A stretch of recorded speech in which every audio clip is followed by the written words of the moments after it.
Hayya 'alas shalah. Anda tanya kenapa sih mesti sholat?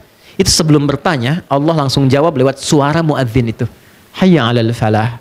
Supaya engkau bahagia, supaya engkau sukses, supaya engkau tenang hidupnya. Di kehidupan pribadimu, rumah tanggamu, di kehidupan sosialmu, pekerjaanmu.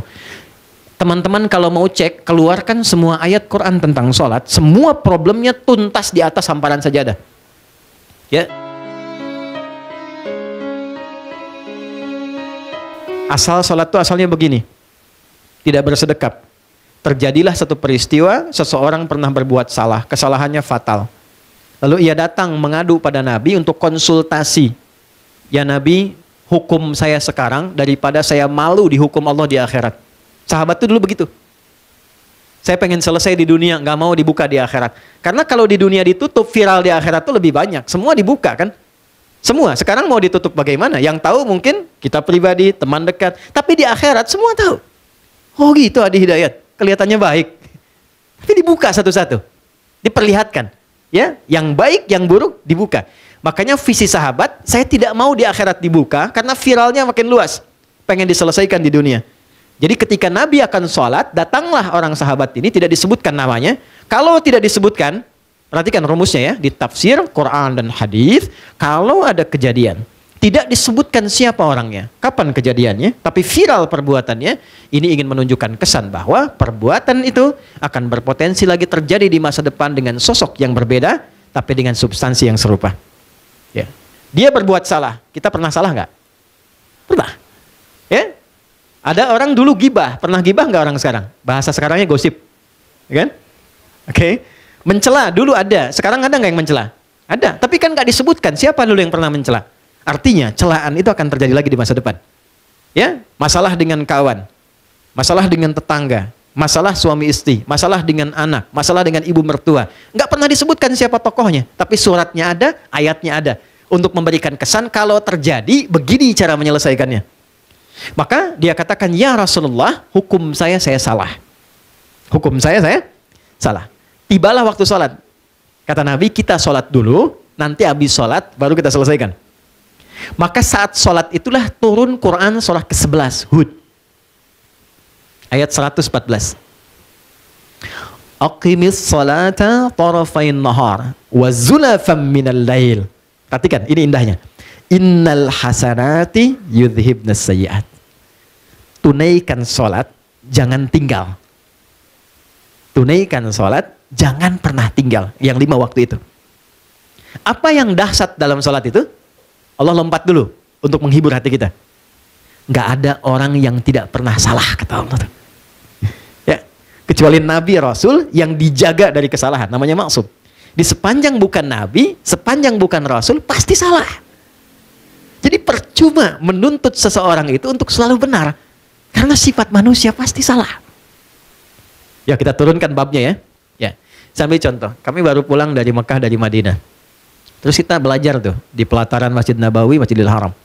Saya tarik sedikit aja ya. Tarik sedikit aja. Nabi itu mengajarkan fikih parenting dengan keluarganya. Itu begitu indah. Nggak ada ketegangan. Nggak ada kegaduhan. Dan rata-rata canda. Makanya saya ngobrol dengan beberapa teman, saya bilang, kenapa sekarang kalau orang belajar parenting serius banget? Bawaannya tegang melulu gitu. Ini kewajiban suami, ini kewajiban istri, ini neraka, ini surga. Padahal yang ditampilkan oleh Nabi, kebanyakan 85%-nya itu canda semua. Karena memang kehidupan rumah tangga itu kehidupan bercanda. Laibun walahun. Canda. Saya teman-teman, kalau di rumah, itu seriusnya sama istri dan anak cuma dalam 3 hal. Sholat, Quran, kedua jangan maksiat. Jangan bohong, 1. Itu. Yang lainnya, turunan-turunannya. Lebihnya canda. Anda boleh tanya sama istri saya. Kalau beliau tanya, istri saya tanya, pasti saya plesetin canda semua. Canda semua. Anak-anak canda semua. Ya semua canda. Kenapa? Karena kehidupan rumah tangga itu nggak serius-serius amat. Karena si amat pun tidak serius. Banyaknya canda. Contoh gini. Istri Nabi ada berapa? 9. Ada yang lain? Jangan khawatir ya, saya nggak bahas bab poligami ya, tenang aja. Oke ya. Si Nabi 9 yang berkehidupan, 11 dengan beliau, 1 yang milkul yamin ya. Pembahasan detailnya nanti. Singkatnya begini. Dari sekian itu kenapa Nabi diizinkan menikah lebih daripada 4 istri? Kenapa diizinkan? Saya sering sampaikan. Maaf, ini rahasianya teman-teman. Karena seluruh istri Nabi itu mewakili semua karakter perempuan di muka bumi. Itu rahasianya. Jadi nanti ada yang suka mengajar, suka belajar dan mengajar, ikuti Sayyidah Aisyah. Ada yang suka fashion, ada perempuan suka fashion ada. Nanti modelnya Sayyidah Zainab. Ada yang suka bikin kue. Itu Sayyidah Saudah binti Zam'ah. Yang bikin kue ini usianya udah 70 tahun ke atas. Sepuh. Tapi nggak pernah Nabi masuk ke rumah beliau, ke kamar Sayyidah Saudah itu di samping Sayyidah Aisyah. Jadi kalau ini yang kubah hijau itu di atas ya. Kubah hijau ke bawah kan ada kamar ya. Ini kamar Sayyidah Aisyah, ini kamar Saudah binti Zam'ah. Sayyidah Saudah binti Zam'ah. Ini sudah sepuh. Hobinya bikin makanan. Nabi pulang sedang bikin adonan tepung. Itu tepung adonannya dicolek oleh Nabi, kemudian dicolekkan di kedingnya dan ketawa bersama. Kalau bahasa kita tuh panggil sayang. Sayang apa kabar? Gede, masih ketawa. Ya, kapan kakek nenek kita tuh panggil sayang pada pasangannya tuh? Anda bisa kebayang nggak? Jadi semua masuk ke rumah itu semua hiburan. Ada istri Nabi yang senang curhat, ada. Kalau ke rumah tuh cerita, kan? Ada hadis di Al-Bukhari panjang banget. Panjangnya itu cuma satu intinya. Suami mendengar curhat istri. Dan gak pernah dipotong. Didengar aja. Karena tahu 8 jam ditinggal, 12 jam ditinggal itu pasti ada sesuatu yang dipendam. Jadi Nabi selesaikan dengan mendengar aja. Gak pernah dipotong. Dengerin ya terus. Ya. Istri kan prinsipnya cuma satu. Ya. Gak pernah menginginkan suami merasa benar. Gak pernah berharap begitu. Cuman tolong pahami, merasa bersalahlah sekali gitu ya. Gitu ya. Gak apa-apa, dengerin. Itu ada hadis di Al-Bukhari panjang, dengarkan. Jadi ternyata begitu keluar cerita itu, itulah sakinah. Tenang gitu. Nah itu fikih sederhana dan dalam dengar itu canda. Kadang dialog, kadang canda. Makanya kehidupannya itu yang harmoni yang kita dapatkan. Gak terlalu serius. Nah itu yang saya maksudkan. Hal-hal yang kita bisa tampilkan dalam Al-Quran dan kuncinya di mana? Salat. Makanya semua kisah viral dari istri Nabi itu selalu menyoroti salatnya Nabi.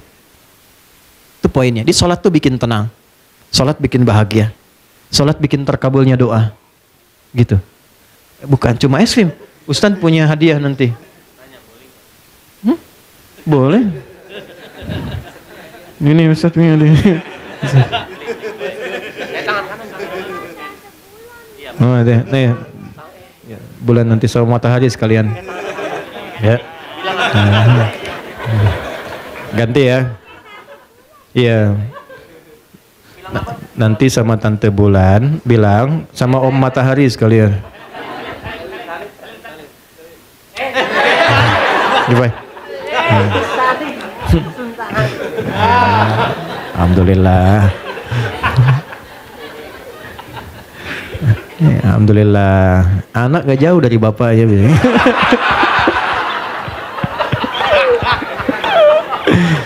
Insyaallah baik. Saya senang anak-anak, sangat senang. Jadi saya tuh nggak pernah komplain tentang anak-anak. Apa aja, kalau di kajian ada ini, nggak marah saya. Apa? Karena mereka belajarnya di situ. Itu poinnya. Tolong jangan marah sama anak. Pesan saya, jangan marah sama anak. Sederhana, karena mereka belum dihisab. Anda dihisab. Kan tidak lucu yang dihisab marah pada yang belum dihisab. Kan? Anak tuh kalau salah, Allah nggak marah karena dia sedang belajar. Jelas? Masa Allah yang Tuhan tidak marah pada yang tidak dihisab? Kita yang bukan Tuhan marah pada yang tidak dihisab dan kita dihisab. Gitu. Jadi kalau anak itu ada sesuatu yang berbeda, yang pertama dilakukan istighfar dulu. Karena anak hanya mendengar dan melihat apa yang dia lihat dan dia dengar. Lalu setelah itu mohonkan kepada Allah kebaikan. Biasanya kalau orang tua itu sudah memulai dengan kebaikan, itu langsung anak tanpa diminta jadi baik. Itu rumus. Jadi kalau pengen anak itu soleh, kuncinya satu. Orang tuanya memperbaiki diri menjadi baik. Itu langsung gak diminta jadi baik. Itu udah pasti. Rumusnya udah begitu. Ayatnya banyak di Quran. Ya. Naik sini lagi. Ini sholat.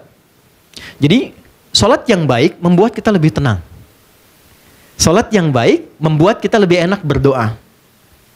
Sholat yang baik membuat kita, nah ini yang terakhir, lebih dekat pada kesuksesan dan kebahagiaan. Nanti 2 lagi kita simpan jauh-jauh karena topik kita bukan di situ saat ini. Kumpulan dari semua itu akumulasinya disebut dengan falah. Ini yang diperdengarkan 5 kali dalam sehari. Jadi ketika muadzin memperdengarkan hayya 'alas shalah, hayya 'alas shalah, Anda tanya kenapa sih mesti salat?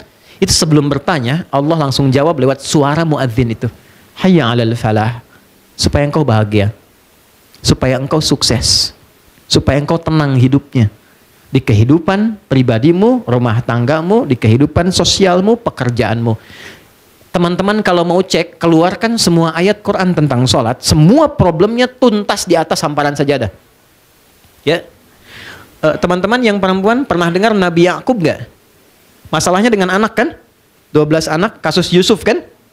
Itu ditumpahkannya di mana? Lihat Quran surah 12 ayat 86 itu. Di atas sajadah. Innama ashku bathi wa huzni ilallah. Aku tuh kalau punya masalah sedikit pun, yang aku tumpahkan, curhatnya, share-nya, tumpahkan di atas sajadahku, kata Nabi Yakub alaihissalam. Jadi begitu ditumpahkan, minimal ketenangan ada, walaupun solusi belum datang. Gak percaya silakan ya, punya proyek misalnya kan, belum jadi nih, ada tantangan, ada problem, bawa lewat sholat, tumpahkan di atas sajadah. Begitu keluar air mata, ketenangan tiba. Ini tenang itu mahal, walaupun proyeknya belum tuntas, tapi ketenangan ada. Nah, dengan tenang itu ada kejernihan berpikir, kadang-kadang muncul ide baru dengan proyek yang baru yang menutup apa yang telah kita resapi sebelumnya. Ya. Di rumah tangga juga begitu. Kalau ada masalah, curhatnya Allah sudah bentangkan di Quran, curhatkan kepadaku. Itu bahasa Quran. Karena yang paling aman itu yang ini, yang menguasai kita. Tumpahkan ke sini. Minimal kalau belum datang solusi, ada ketenangan. Jadi lebih damai. Nanti kalau sudah damai, ditutup masalahnya dengan kita, walaupun belum selesai dengan orang lain. Tapi kita sudah tenang. Jadi kalau muncul masalah baru, sudah ada perisainya. Sudah tenang, sudah enak, sudah damai. Nanti solusi pelan-pelan akan dituntun.